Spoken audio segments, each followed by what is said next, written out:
Carlos se despertó con dolor en la pierna. La vieja herida le punzaba un poco con el frío. Noviembre había llegado pronto y la humedad pendía sobre la ciudad como un sudario gris, como si la ciudad estuviera sumida en leche. Se frotó el muslo, sintiendo el hormigueo familiar, mientras se levantaba lentamente de la cama, apoyándose en el respaldo. Cada paso lo había ensayado durante años, primero la pierna izquierda, luego la derecha, luego el peso sobre el muslo dolorido. Recorrió el taller, sintiendo cada metro cuadrado del espacio. Encendió la luz, la vieja lámpara fluorescente zumbó y se encendió. En la mesa había un portátil, herramientas en filas ordenadas, esquemas de motores impresos, garabateados con sus anotaciones. Fuera de la ventana, la madrugada, las fachadas del polígono industrial aún no se habían despertado, parecían siluetas negras sobre un fondo gris, como recortadas en cartón. En la pared colgaba una fotografía con el uniforme, un Carlos joven, con un brillo en los ojos que parecía ajeno a su reflejo actual. Al lado, una foto con María del año pasado, cuando su rostro aún brillaba desde dentro, cuando la sonrisa era sincera y no una máscara tensa. Ahora la luz se había apagado. Carlos miró fijamente esa fotografía durante mucho tiempo, como si intentara encontrar el momento en que todo se rompió, luego se apartó, sintiendo un dolor agudo en el pecho que era peor que el dolor en la pierna. Hace 3 años, su pelotón cayó en una emboscada en las montañas. 5 hombres contra 40, números que Carlos recordó de por vida, como una oración. Se quedó cubriendo la retirada, mientras los demás se adentraban en la oscuridad. Herido en los primeros minutos de la batalla, una bala atravesó el músculo del muslo, dejando una huella negra de dolor. Luego granadas, explosiones, tierra, vibrando por el impacto. Luego una noche en completa oscuridad, cuando el tiempo deja de existir y cada segundo se alarga durante horas. El rescate llegó al amanecer, un helicóptero descendiendo del cielo, como un milagro.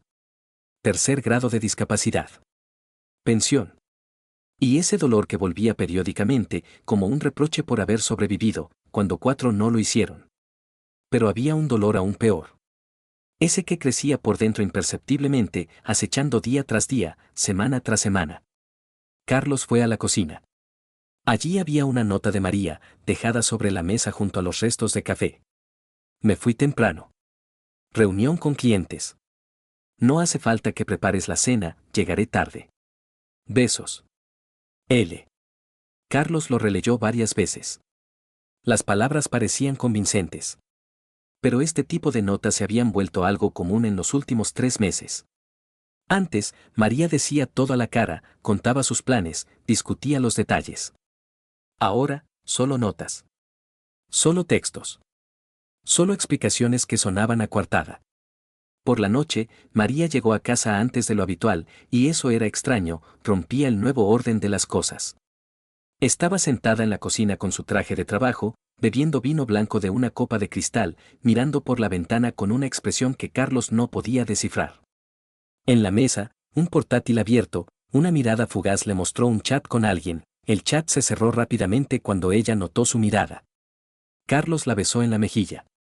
Un beso frío, mecánico, como una costumbre, no como una expresión de sentimientos. La piel estaba fría, como si hubiera estado mucho tiempo al viento.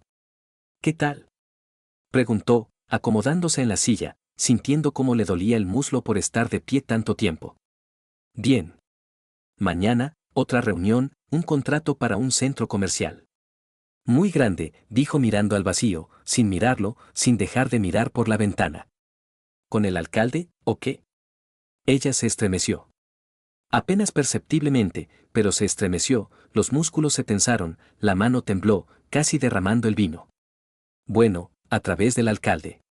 Todo se financia con cargo al presupuesto. Necesitamos la aprobación. Las palabras sonaban diferente a antes. Antes hablaba del trabajo con orgullo, con entusiasmo, contando cada detalle del proyecto. Ahora, con cierta firmeza, como si leyera un texto escrito de antemano. Con una determinación que parecía tensión, como una cuerda estirada al límite. Carlos se fijó en sus uñas. Manicura reciente, laca de color rojo brillante, no era su estilo, nunca lo había sido. María prefería los tonos naturales, los matices suaves. No preguntó, pero se dio cuenta. Estás muy guapa, dijo Carlos, observando su reacción. Gracias, respondió rápidamente y cambió de tema, como protegiéndose. ¿Qué tal el trabajo? ¿El taller? ¿Muchos pedidos? Esa era su costumbre. Cuando él le hacía un cumplido, ella se apartaba de la conversación, creaba distancia. Antes eso significaba timidez, modestia. Ahora Carlos ya no estaba seguro. Ahora parecía evasión, como una falta de voluntad para estar en el centro de atención. Por la noche, Carlos estaba en el taller, revisando el teléfono de María. Ella lo había dejado cargando en la cocina, mientras dormía en el dormitorio. La contraseña, la fecha de su boda. Las últimas llamadas, María, la oficina, la madre de María. Nada extraño. Chats, compañeros, familiares, socios comerciales. Nada extraño en la superficie. Pero en el chat con María encontró mensajes eliminados. En la papelera aún quedaban, como pruebas en un caso criminal. ¿Seguro que está listo para mañana? ¿No se dará cuenta? Y la respuesta de María, como una conspiración. No te preocupes. Estoy lista. Carlos lo leyó 2 veces. Luego 3 veces. Cada vez las palabras sonaban igual. ¿La palabra él se refiere a él? ¿A Carlos? Sus manos temblaban ligeramente mientras devolvía el teléfono. Por la mañana, Pablo, el chofer de María, aparcó en el patio, esperando, leyendo el periódico. Carlos se acercó con una taza de café, sosteniéndola en sus manos, como una excusa para hablar. Pablo, ¿cuánto tiempo llevas trabajando para María? Pablo levantó la cabeza, se puso en guardia, como si sintiera peligro. 8 meses, Carlos. ¿Y qué tal? Lo intento. Mantengo el coche en orden, la llevo y la traigo a tiempo. Pablo, seamos honestos, Carlos toma un sorbo de café, su mirada permanece tranquila. ¿Quizás tienes algo que decir? Pausa. Pablo mira hacia un lado, su mandíbula se tensa, obviamente está luchando con algo por dentro. No, todo está bien. Pablo, la voz de Carlos es tranquila, pero en ella se oye acero. La voz de un comandante. Pablo se mordió el labio, sus manos apretaban el volante. Ella va fuera de la ciudad. A un lago. A una casa de campo privada, allí se reúne con un hombre. 4 veces en 2 meses la he llevado allí. Interesante, ¿con quién se reúne? Con Rafael. Trabaja en la administración, en el departamento de inversiones. Carlos siente como la tierra se abre bajo sus pies, pero se queda inmóvil. Carlos se quedó callado. El viento le daba en la cara, frío, penetrante. Es el primer momento en que la sospecha se convierte en hecho, cuando la teoría se convierte en realidad. Cuando la palabra puede ser se convierte en la palabra sí. Cuando todo lo que ha construido durante 14 años se derrumba en cuestión de segundos. Por la noche, Carlos yacía junto a María en la oscuridad. Ella dormía plácidamente, su respiración era uniforme y profunda, su rostro relajado. Su teléfono vibró en la mesilla de noche. Un SMS. Él cogió el teléfono y leyó el mensaje. El jueves, a las 20 horas. Te espero. V. Se desplazó hacia arriba, el historial de la correspondencia, meses de palabras tiernas, encuentros, promesas. La respuesta de María escrita hace media hora. Iré. Pero es la última vez. La última vez. Eso significa. Eso significa. Carlos volvió a colocar el teléfono con mucho cuidado, como si fuera un explosivo. Miró a María en la oscuridad. Su rostro estaba tranquilo, sonreía levemente en sueños. ¿Quizás le está viendo en sueños? ¿Quizás está viendo a Rafael? ¿Quizás está viendo su nueva vida? El jueves irá a verle. A las 20 horas llegará al lago, entrará en esa casa y... Se levantó con cuidado, se vistió en completa oscuridad y salió al taller. Se sentó frente al ordenador. Abrió la búsqueda. Rafael, administración. Encontró un perfil en una red social, una fotografía, un rostro que sonríe a la cámara, como si fuera su día, como si estuviera satisfecho consigo mismo. Carlos miró esta fotografía durante mucho tiempo, estudiando sus rasgos. Memorizándolos. 42 años, le gusta el golf, los viajes, el buen vino. Carlos cogió el teléfono y envió un mensaje de voz. Jorge. Hola. Soy Carlos. Necesito ayuda. Y urgente. Su voz es tranquila, pero en ella se oye algo frío, algo que despierta en una persona cuando lo pierde todo. Al día siguiente. Cafetería El Muelle en las afueras de la ciudad. Carlos y Jorge. 2 cafés solos. Nadie comía, ambos solo hacían girar las tazas en sus manos. Jorge tenía el mismo aspecto que hace 12 años en la unidad militar, atlético, en forma, con una mirada fría, como si algo dentro se hubiera congelado hace mucho tiempo y ya no se descongelara. Solo que ahora era dueño de la agencia de seguridad Grupo de Seguridad en lugar de mandar a gente en las montañas. Aunque mandaba igual, solo que ahora de otra manera. Necesito información. Carlos hablaba con calma, pero sus mandíbulas estaban tensas. ¿Sobre María? Sobre sus encuentros con. Todos los detalles. Tengo que saberlo todo. Jorge asintió lentamente, sacó el portátil y lo abrió. En la pantalla, un mapa de la ciudad en tiempo real. Un faro en el coche de María brillaba como un punto rojo, pulsando como un corazón. Lo instalé hace un año. ¿Cuándo te asesoré en materia de seguridad, recuerdas? Te dije que en tu posición debías tener cuidado. Recuerdo. Aquí está. Sus rutas durante 2 meses. Todos los jueves y sábados. Lago Luz, casa número 42 en el territorio del exclusivo pueblo Cisne Blanco. 3 o 4 horas. Luego volvía a la ciudad, se iba a casa, como si no hubiera pasado nada. Carlos miraba la pantalla, observando las líneas rojas de la ruta. Estas rutas parecían pruebas en un caso penal. Cada una de ellas, traición, humillación, el tiempo en que ella no estaba con él. ¿La dirección de la casa es exacta? Sí. Por cierto, oficialmente es una finca, registrada a nombre de. Jorge abrió una nueva pestaña y mostró fotos de la casa. Una enorme casa de estilo minimalista, un lago detrás, una zona forestal, un territorio vigilado. Un lugar donde esconderse del mundo, de la ley, de la moral. ¿Qué más? ¿Hay algo que deba saber? Carlos sintió que la información que estaba a punto de escuchar se convertiría en un punto de no retorno. Jorge se quedó paralizado, su dedo suspendido sobre el ratón. La mujer de. No es como creen en sus círculos. O sea que sabe lo de María. Se enterará. Jorge cerró el portátil. En la casa hay cámaras de seguridad. Carlos sintió un frío en el pecho que se extendía por su cuerpo como veneno en la sangre. ¿Cuándo es el próximo encuentro? A las 20 horas. Es su hora habitual. María llegará a las 19:45, aparcará en los arbustos y se acercará a la casa por la puerta trasera. Carlos se levantó lentamente. Se levantó y salió sin mirar atrás. Carlos, le llamó Jorge. Se volvió en la puerta de la cafetería. Esto puede ser mucho más complicado de lo que parece. Puede que la estén presionando. Puede que no sea lo que parece. No, dijo Carlos, mirando por la ventana su coche en el aparcamiento. Es la verdad.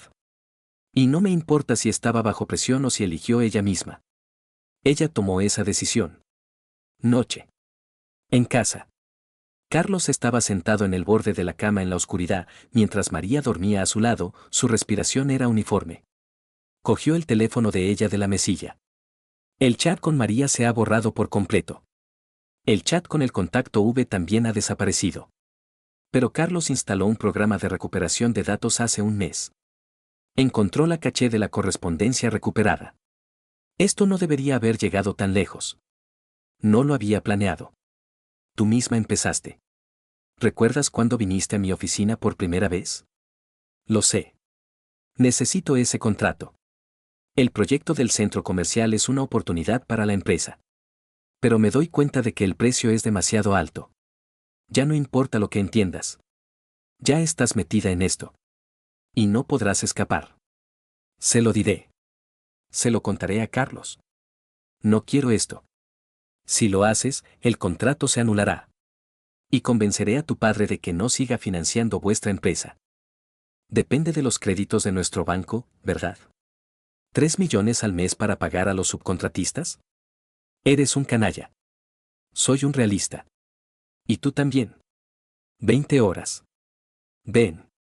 La correspondencia terminaba ahí, como si se rompiera una cuerda. Carlos leía esto de pie, con las manos temblorosas. Luego, se sentó lentamente en la silla del despacho. Era una condición. No era solo una infidelidad, una presión, era usar su carrera, a su padre, su futuro como un arma. El contrato era necesario para la empresa Arquitectura y Visión que María y Elena habían creado juntas hacía 2 años, gastando todos sus ahorros. Si el contrato se anulaba, el proyecto se vendría abajo. Si el padre de Elena dejaba de financiar, no podrían pagar los sueldos de los empleados, no podrían pagar los créditos. Fin de la historia. Rafael lo sabía. Rafael había investigado, había descubierto sus puntos débiles, sabía cómo presionar. Pero eso no era una justificación. Era solo una explicación, y la explicación no cambiaba la esencia.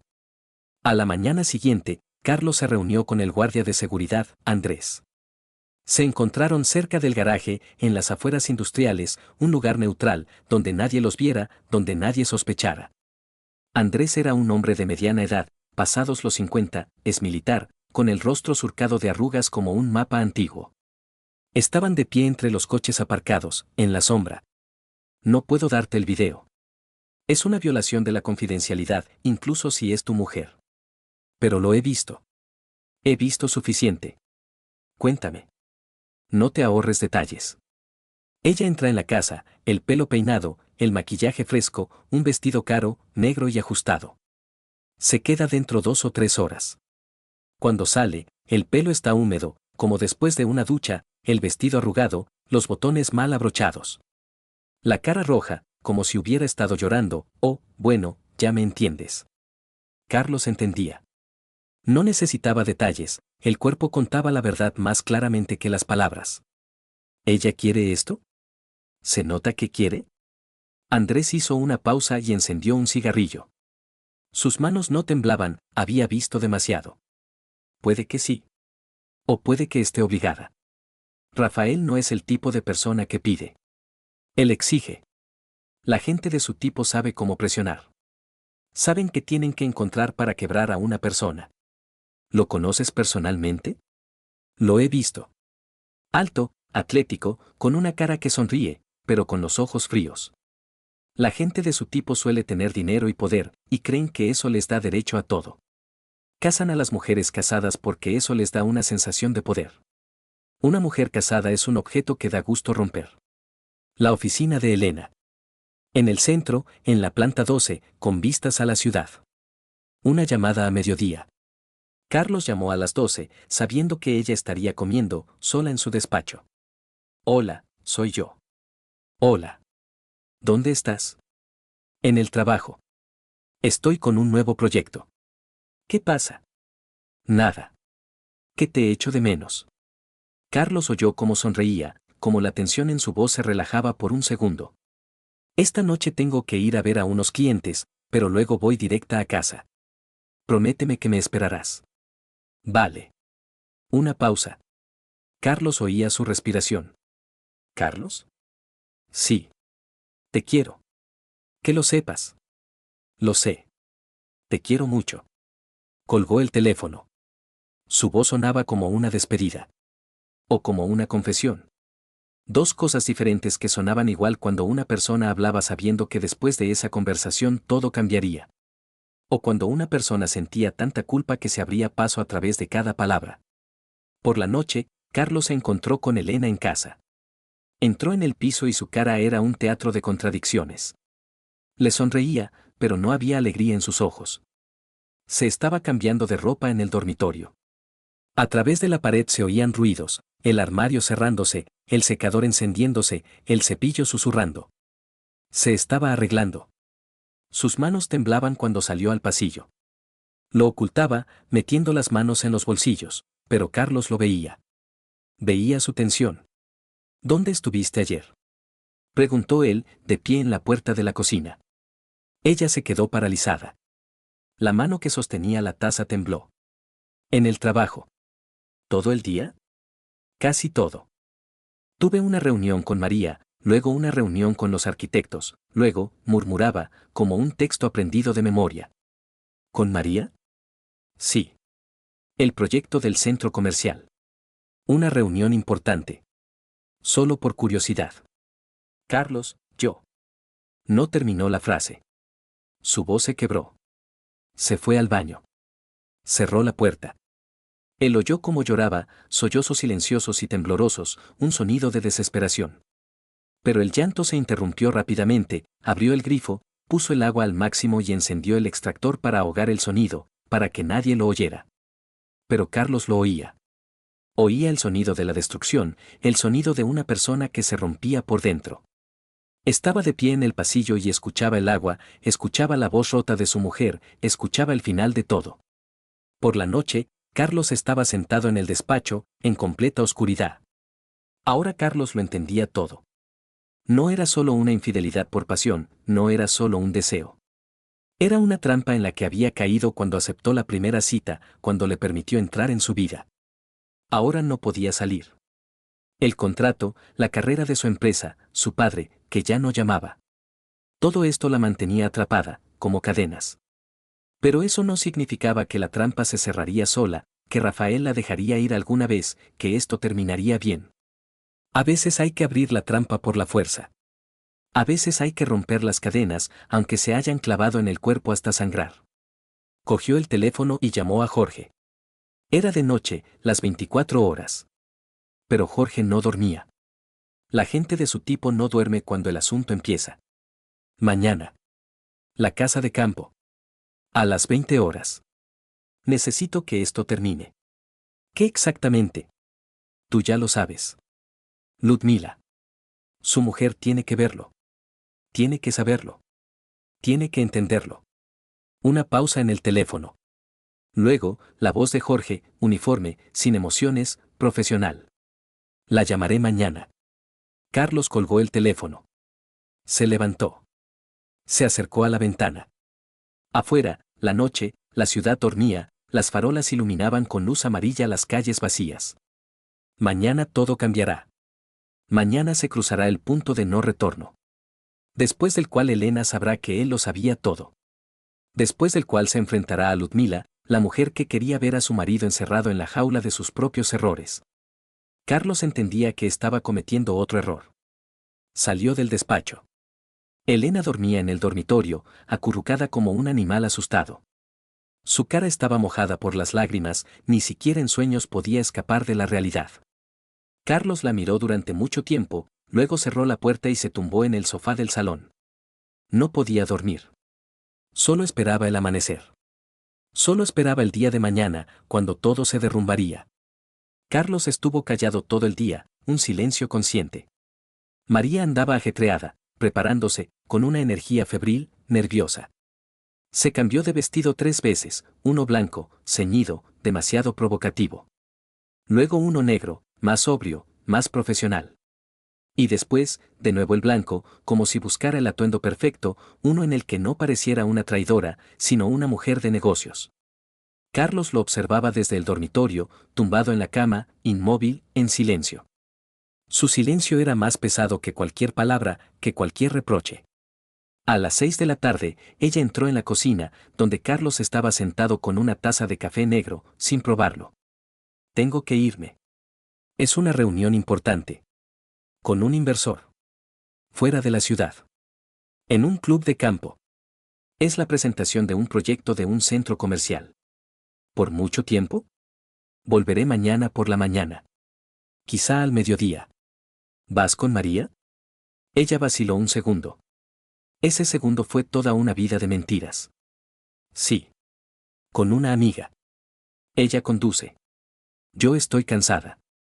La mentira sonaba clara, como una campana en una iglesia vacía. Lo evitaba, no lo miraba a los ojos, miraba a algún punto más allá de él, a la pared, al pasado, a su culpa. Se puso la chaqueta a toda prisa, como si escapara, como si cada segundo de retraso valiera más que la vida. Bien. Que tenga suerte con este asunto tan complicado. Ella se quedó paralizada. Esperaba que él dijera algo más. Que le pidiera que se quedara. Que gritara. Que la mirara a los ojos. Que le diera una última oportunidad. Pero él no dijo nada. Solo cogió la taza y se bebió el café frío, como si ella ya se hubiera ido, como si no estuviera en la habitación. María estaba de pie en la puerta, con la mano en el pomo, el rostro en la penumbra del pasillo. ¿Carlos? Él no respondió. Se limitó a mirar a la pared. María se fue. La puerta se cerró con un suave clic, el sonido del final. Carlos se quedó en la cocina, escuchando cómo se alejaba su coche, como el sonido del motor se desvanecía. Solo entonces se permitió salir y ver cómo las luces rojas del coche desaparecían. Teléfono. Llamada a Ludmila Korolyova, Jorge le había dado el número.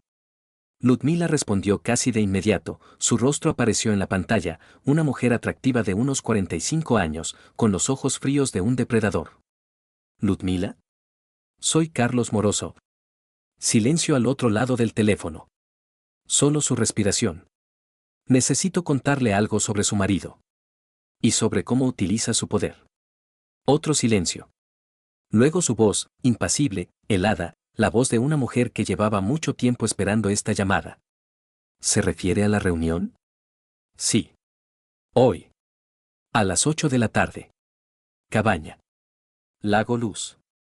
¿Quién es esa mujer? Mi esposa. María Morozova. Ludmila colgó sin despedirse. Carlos entendía que la sed de venganza de una mujer que se entera de la traición de su marido después de muchos años de matrimonio no necesitaba palabras ni explicaciones. Esa venganza era pura, fría, profesional. Llamada a Jorge. ¿Todo listo? Sí. He dado los archivos y documentos necesarios a la gente de la administración. Precisamente hoy tienen una reunión por la noche. ¿Y Ludmila ha reaccionado bien? Bien. Está furiosa. Ya está de camino. Tendrá tiempo de llegar al cruce. Gracias, Jorge. No hay de qué. Estaré cerca de la cabaña. Por si acaso. Carlos colgó el teléfono. Salió de casa. Hacía frío. Se subió al coche y se dirigió hacia allí. Iba camino de la reunión que había después del cruce. María aparcó delante de la casa, entre los arbustos, como Rafael le había enseñado. El lago detrás, el bosque alrededor, un lugar apartado para gente selecta, un lugar donde nadie oiría, nadie vería, un lugar donde se podía olvidar la conciencia. Rafael la recibió en la entrada de servicio. Sus ojos ardían de impaciencia, de deseo. Llevaba una camisa desabrochada hasta el abdomen, negra como sus intenciones. Llegas tarde. Ya había empezado sin ti. Rafael, yo no. Él la besó. Con brusquedad. María se apartaba, intentaba zafarse, pero él la sujetaba por la nuca, con fuerza, con dureza, como si domara a una yegua indómita. No era un beso. Era una toma de posesión. Era una demostración de poder. La estaba apretando contra la pared. Ella decía algo, palabras sin sentido, pero él no escuchaba. Ni quería escuchar. La puerta de la cabaña se abrió de golpe. Ludmila entró con dos guardaespaldas de su servicio de seguridad. En su rostro había una máscara de ira fría, helada. La máscara de una mujer que había visto el video en el teléfono, que había visto a su marido con otra mujer. Que había visto cómo su matrimonio se derrumbaba. Rafael se escondió detrás del sofá, estaba muy asustado. María temblaba, con los ojos muy abiertos por el miedo. Ludmila cogió un leño de al lado de la chimenea. De madera, pesado. Sacadlo, les dijo a los guardaespaldas, con una voz monótona, como la de un autómata. Lo agarraron a Rafael por los brazos. Él intentó huir, intentó zafarse, gritaba, pero los guardaespaldas eran más fuertes. Ludmila le golpeó en la ingle. Él cayó al suelo. María gritaba. No le toquéis. Esto no. No hace falta. Ludmila. Ludmila no la miraba. Miraba a su marido, como a un insecto, como a un error que había que corregir. Y tú mejor cállate. Yo soy su esposa. Y tú aquí eres simplemente una mujer de moral distraída. Siguió un segundo golpe. Rafael gritaba, gritaba desgarradoramente, pero Ludmila no oía su grito, ni quería oírlo. Ludmila seguía golpeando. Sin odio, con una extraña calma, como un herrero trabajando el metal. María huyó, descalza, sin zapatos, corrió hacia la noche. Los guardaespaldas ni siquiera la tocaron, pero ella estaba presa del pánico. Ludmila seguía golpeando. El leño en sus manos era un martillo de la justicia. Cuando llegó la policía, alguien había llamado, pero nadie sabía quién. Rafael estaba tirado en el suelo. Respiraba con dificultad. Ludmila salió de la cabaña con calma, majestuosamente, como una reina. Su coche estaba aparcado a un lado. Se lavó las manos en un charco y se marchó, sin prisas. Sabía que sus abogados se encargarían de todo si había problemas. En esta ciudad, su estatus lo resolvía todo. Carlos estaba en un edificio cercano, en una cabaña vacía que Jorge había alquilado haciéndose pasar por turista. En el portátil se veía un video granulado de la cámara de vigilancia que Jorge había instalado en el exterior y se oía el sonido de un micrófono direccional. Lo veía todo en tiempo real. Veía las manos de Rafael sobre su cuerpo. Veía su rostro, sin satisfacción, sin placer. Pánico. Repugnancia. Repugnancia hacia sí misma. Era dolor. Cuando entró Ludmila, Carlos supo que el objetivo se había cumplido. Rafael caería. Su carrera, acabada. Su carrera política, su carrera en la administración, todo terminaría mañana, antes del mediodía. Juicio. Posiblemente, cárcel. Pero lo principal era que María ya lo sabía. Carlos apagó el portátil. Se levantó. Le dolía la pierna, como siempre, pero ahora no lo sentía. Ahora solo sentía vacío. La policía, que llegó tras el aviso, encontró a María escondida entre los arbustos y la llevó de vuelta a la casa para interrogarla como testigo. Se envolvió en una manta del dormitorio. Se sentó en el borde de la cama en la que hacía nada. Su cuerpo temblaba. Vieron pasar a Rafael en una camilla. La puerta se abrió. Carlos entró. Sus miradas se cruzaron. En la de ella estaba todo. Toda la destrucción. El pánico. La vergüenza. El horror. Y la comprensión de que Carlos lo había visto. ¿Tú? Carlos guardó silencio. Ese silencio era más pesado que cualquier palabra. ¿Cómo lo supiste? ¿Acaso importa? ¿Tú? ¿Tú organizaste todo esto? Carlos respondió en voz baja. ¿Eso cambiaría algo? María empezó a llorar. Fuerte. Desesperadamente. Se deslizó hacia él por el suelo, de rodillas, como si implorara perdón. Perdóname. Carlos, perdóname. No quería. Me estaba chantajeando. El contrato, mi padre, no sabía que iba a ser que iba a ser, no lo sabía. Solo responde. ¿Por qué no me lo contaste? ¿Por qué aceptaste la primera vez? Tenía miedo. Tenías miedo, pero fuiste a verlo la primera vez. No te mientas ni a ti misma. María se cubrió la cara con las manos. Pediré el divorcio el lunes.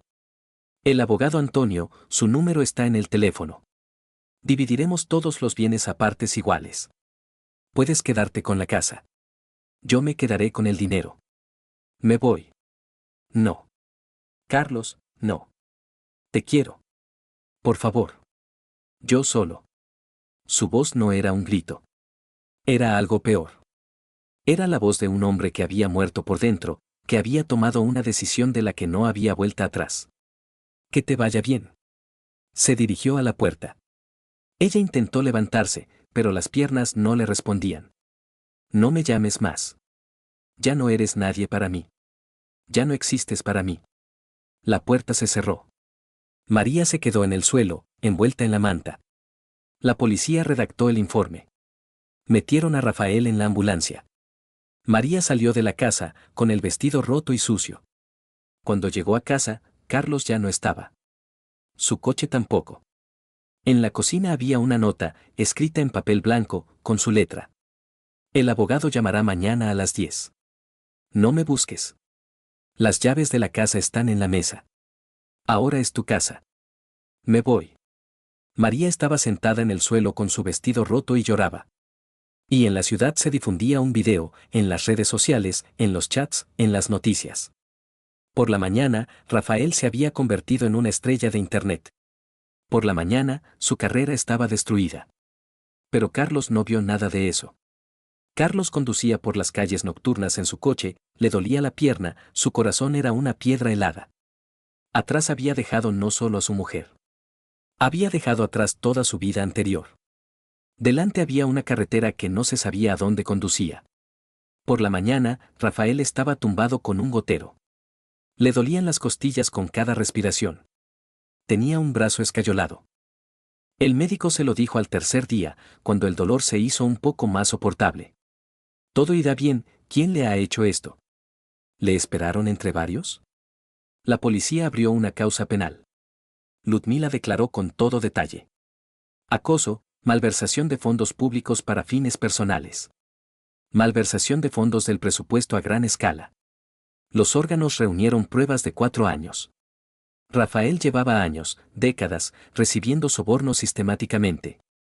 Cuentas en el extranjero en 3 países. Villas en España y Chipre, compradas con dinero público, registradas a nombre de testaferros. Contratos que se concedían a sus familiares, a sus hermanas, a sus primos. Comisiones de cada proyecto. No era solo corrupción, era un sistema. Después, el proceso penal. Posiblemente, prisión de 7 a 10 años. Posiblemente, más, si se añaden cargos de delincuencia organizada, lo cual podría ocurrir. Su carrera se desmoronaba como un castillo de naipes, como un castillo de arena bajo la ola del mar. Cada día traía nuevas acusaciones, nuevos documentos, nuevos testimonios. Su mejor amigo, el gobernador, no cogía el teléfono desde hacía 3 días. Al cuarto día, el gobernador compareció ante los medios de comunicación. No conozco a Rafael. Por supuesto que he tratado con él. Pero nunca pensé que fuera así. Fue un error político por mi parte. Cuando Rafael intentó llamar a su abogado desde el hospital, este le dijo que ya no le representaba. Voz profesional. Sin vacilación. Sin remordimientos. Estimado Rafael, me veo obligado a rescindir el contrato debido a que el caso ha recibido atención pública y mi práctica podría verse perjudicada.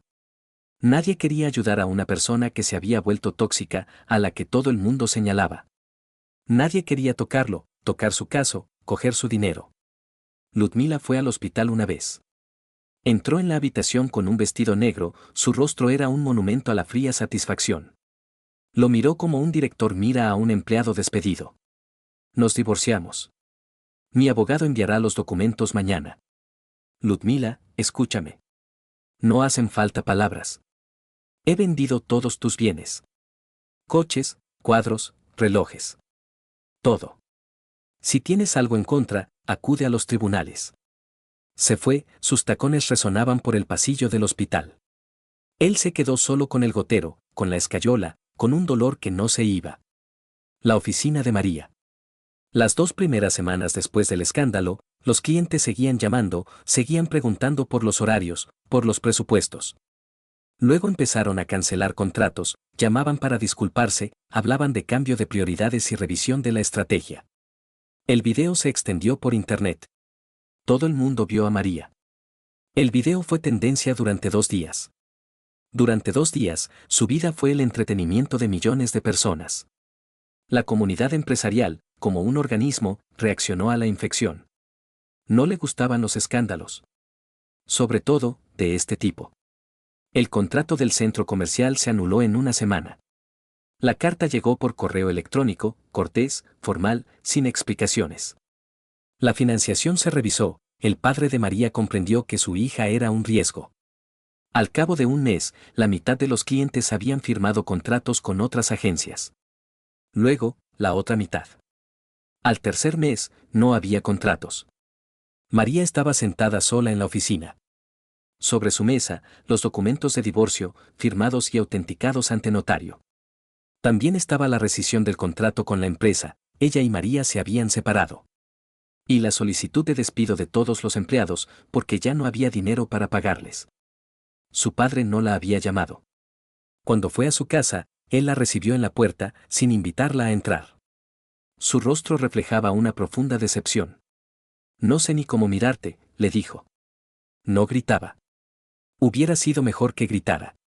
Ella intentó explicarse. Intentó hablarle de las presiones, del contrato, de que ella era una víctima. Él escuchó en silencio. Luego cerró la puerta, sin decir una palabra más. Su amiga María la eliminó públicamente de las redes sociales. Dejó un mensaje: no conozco a esa gente. No conozco a la gente que traiciona.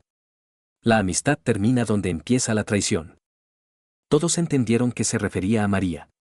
Se divorció de Carlos. La división de bienes llevó más tiempo que el propio trámite legal. María recibió la mitad. Vendió la casa porque no quería recuerdos. Pero, a las 2 semanas, notó que tenía náuseas por las mañanas. Pensó que era estrés, agotamiento nervioso, un dolor que no se iba. Luego lo entendió, estaba embarazada. Tomaba pastillas, pero recordaba un día, un momento, en que se olvidó de tomarlas antes de la reunión en la casa de campo, antes de la reunión con Rafael. El test de embarazo dio 2 rayas. Luego, un segundo. Luego, un tercero. El hecho era innegable. Era de Rafael. Era su hijo. Era un recordatorio de su elección, que crecería dentro de ella, que luego viviría a su lado, tal vez, toda la vida. María se sentó y lloró 1 hora, tal vez 2. Odiaba su cuerpo. Odiaba su vida. Odiaba su elección. Luego se levantó, se lavó la cara, se miró al espejo y tomó una decisión: se quedaría con el niño. Era lo último que podía ser suyo. Era su castigo y su salvación al mismo tiempo. Carlos, por su parte, abrió un nuevo taller 6 meses después del divorcio. En el distrito de Promisleni, lejos del centro. El edificio era antiguo, de ladrillo, de la época soviética, pero espacioso. Techos altos de 5 metros. Buena ventilación. Era adecuado para electrónica, para reparaciones, para el silencio. Contrató a 2 trabajadores, luego a un tercero. Luego a un cuarto. A los 6 meses trabajaba en 2 turnos, su gente trabajaba por las noches, restaurando motores eléctricos, reparando generadores, ensamblando sistemas de control. Tenía dinero, su primer taller funcionaba bien, incluso cuando estaba casado, incluso cuando tenía una buena vida. Los clientes le seguían siendo fieles, porque era un buen especialista, porque su trabajo era honesto. A nadie le interesaba su vida personal, la gente iba a que le repararan cosas, no a confesarse. Vivía en un piso cerca del taller. 2 habitaciones, cocina, baño. Las paredes eran grises, como su vida. En una pared, una foto de su pelotón militar antes de la última operación. En la foto había 5 hombres, jóvenes, vivos, preparados para la muerte. 3 de ellos no regresaron. En la otra pared, nada. Vacío. Tal vez para añadir algo. Tal vez, simplemente, así. La pierna le temblaba a veces, cuando hacía frío o cuando llevaba mucho tiempo de pie, una vieja costumbre de una vieja herida, un dolor que nunca se iba, solo se calmaba. Una vez al mes venía Jorge. Se reunían en el taller, tomaban té en el pequeño despacho, casi no hablaban. A veces, Jorge preguntaba por el trabajo, por los encargos. Carlos respondía brevemente. A veces, Jorge preguntaba cómo iba la vida. Carlos asentía. Era suficiente. Carlos no buscó una nueva relación el primer año. El primer año fue para superar el dolor, para procesarlo, para aceptar lo que había pasado. El segundo año, se dio cuenta de que el dolor seguía ahí, pero podía soportarlo, como se soporta una herida que ha cicatrizado, pero la cicatriz permanece. El tercer año, simplemente, la vida, una vida sin esperar cambios, la vida tal como es. Al cuarto año conoció a Natalia. Ella trabajaba en una tienda de electrónica cercana, como cajera y dependienta. Se habían visto durante 2 años antes de hablar, se saludaban con la cabeza, pasaban uno junto al otro. Natalia era tranquila, sus movimientos eran suaves, como los de un gato. No era muy guapa en el sentido clásico, sus rasgos eran un poco toscos, su pelo era rubio, sin brillo, pero en su mirada había algo que te atrapaba, que no te dejaba ir. Cuando Carlos, por fin, la invitó a tomar un café en una cafetería minúscula cerca de sus tiendas, ella preguntó directamente, sin rodeos. ¿Estás casado? Lo estaba. ¿Ella se fue? No. Yo me fui. Me alegro de que ya no esté.